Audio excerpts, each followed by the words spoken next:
How to reset 2016 Ford Smart Forte oil change reset. You have to select service,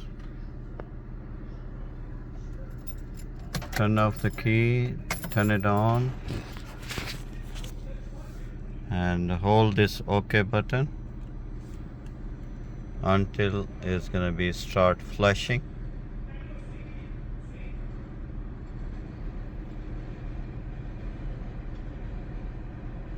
Okay, you gotta keep hold OK button until it say the service is reset.